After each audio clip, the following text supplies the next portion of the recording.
एक कथा होना थी लोरमी में, जिला मुंगेली छत्तीसगढ़ में।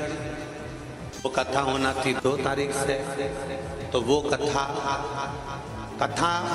स्थल पर पानी और कीचड़ बहुत ज्यादा मात्रा में है, इसलिए उस कथा को कैंसिल करते हुए कथा कवर्धा छत्तीसगढ़ में 4 तारीख से है।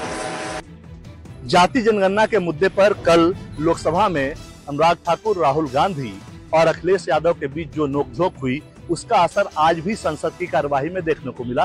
विपक्ष ने हंगामा किया और कहा कि प्रधानमंत्री को सदन में आना चाहिए। क्योंकि उन्होंने अनुराग ठाकुर के जाति पूछने वाले बयान को रिट्वीट भी किया है, उस वीडियो को रिट्वीट किया है, इसलिए उनको भी सदन में आकर माफी मांगनी चाहिए। और जाहिर तौर पे ऐसे में सत्ता पक्ष और विपक्ष के बीच नोकझोंक बढ़ा और उसके बाद लोकसभा की कार्यवाही एक बार स्थगित करनी पड़ी। उस दौरान सत्ता पक्ष ने जो विपक्ष के द्वारा जो आरोप लगाया गया था उसका जवाब दिया। पीयूष गोयल सामने आए, इसके अलावा गिरिराज सिंह सामने आए, वहीं संसदीय कार्य मंत्री किरण रिजिजू भी सामने आए और उन्होंने सीधे तौर पे कहा कि जातीय जनगणना पर कांग्रेस पार्टी और इंडिया अलायंस दोहरा रवैया अपनाती है, क्योंकि पूरा का पूरा जो इतिहास है, कांग्रेस पार्टी जब भी सत्ता में रही है उन्होंने आरक्षण को खत्म करने का प्रयास किया है, पिछड़ी जो तबके हैं उनको दबा कर रखने का काम किया है। लगातार सत्ता पक्ष की तरफ से तमाम नेता सामने आते रहे और उनका सीधा ये आरोप रहा कि जाति जनगणना पर डबल स्टैंडर्ड विपक्ष का है। वहीं वो सदन को चूंकि चलने नहीं देना चाहते, इसलिए अनर्गल मुद्दों को उठाकर संसद की कार्यवाही को ठप करते हैं। कुमार गौरव, न्यूज़ 24 दिल्ली। केरल के वायनाड इलाके के मुंडाकाई और चुरालमाला गांव में आए भूस्खलन की घटना से मरने वालों की तादाद अब 170 के करीब पहुंच गई है और 3000 से भी ज्यादा लोगों को सुरक्षित जगह पर पहुंचाया गया है। मुंडाकाई और चुरालमाला के गांव पूरी तरह तबाह हो चुके हैं। मुंडाकाई में 400 मकान बने हुए थे, उसमें से केवल 30 मकान ही अब बुरी तरह जर्जर हालत में नजर आ रहे हैं। जो लोग जहां थे वहीं वह मलबे के नीचे दब गए। भारतीय सेना के जवान के साथ साथ एनडीआरएफ की टीम स्थानीय प्रशासन के साथ मिलकर राहत और बचाव कार्य में लगातार जुटी हुई है, लेकिन मौसम साथ नहीं दे रहा है, क्योंकि मौसम विभाग ने केरल में अगले 48 घंटे तक ऑरेंज अलर्ट जारी किया है। फिलहाल तो इस पूरे घटना में अब तक 120 शवों की पहचान की जा चुकी है, जबकि 70 से भी ज्यादा शवों का पोस्टमार्टम किया जा चुका है। राहत और बचाव शिविरों में इन दोनों ही गाँव के साथ साथ आसपास के तेज बारिश से प्रभावित गांवों के लोगों को भी इन राहत कैंपों में रखा गया है, जहां पर सरकार की ओर से तमाम तरह की सुविधाएं मुहैया कराई जा रही है।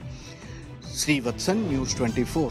दिल्ली के ओल्ड राजेंद्र नगर में शनिवार को शाम को 3 बच्चों की मौत दर्दनाक हो गई थी, जब सड़क का पानी बेसमेंट में जहां पर बच्चे पढ़ाई कर रहे थे वहां पर घुस गया था। इस पूरे मामले में दिल्ली सरकार ने मुख्य सचिव से रिपोर्ट मांगी थी। मुख्य सचिव ने अपनी रिपोर्ट में कई अहम खुलासे किए हैं। सबसे महत्वपूर्ण यह खुलासा किया है कि राव कोचिंग इंस्टीट्यूट में या अन्य जो भी जांच की गई उसमें यह पाया गया है कि आखिर किस तरह से बेसमेंट में जो पानी गया उसकी मुख्य वजह ये थी कि ड्रेनेज सिस्टम को पूरी तरह से बंद कर दिया गया था और बाहरी हिस्से तक जो बिल्डिंग थी उसके हिस्से से संबंधित टाइल्स और मार्बल लगा दिए गए थे, जिसकी वजह से ड्रेनेज सिस्टम खुला नहीं था और ड्रेनेज सिस्टम खुला ना होने की वजह से सड़क का पानी अंदर के हिस्से में चला गया।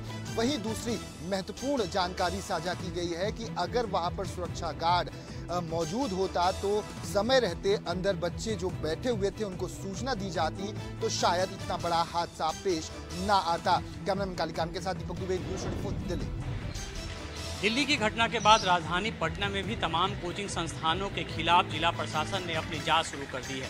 जिला प्रशासन की टीम इन कोचिंग संस्थानों में जा रही है और वहां पर तमाम जो सुविधाएं हैं और जो सुरक्षा मानक है उनका जायजा ले रही हैं। लगातार इस तरह के अभियान चलाए जा रहे हैं और कल यानी कि कल मंगलवार को पटना के करीब 30 से ज़्यादा संस्थानों की जांच की थी, जिसमें कई कोचिंग संस्थानों में अनियमितता पाई गई थी, जिनमें कि एक चर्चित शिक्षक खान जीएस कोचिंग के संचालक खान सर भी हैं, जो चर्चित शिक्षक रहे हैं। उनके कोचिंग संस्थानों में भी अनियमितता पाई गई थी और आज देखिए उनके कोचिंग संस्थान यहाँ पे बंद कर दिए गए हैं, बंद हैं। और यही हाल गाँव में जो नया टोला है, जो कोचिंग संस्थानों का हब माना जाता है, वहाँ पर अधिकांश कोचिंग संस्थानों ने आज अपने क्लास नहीं लिए हैं।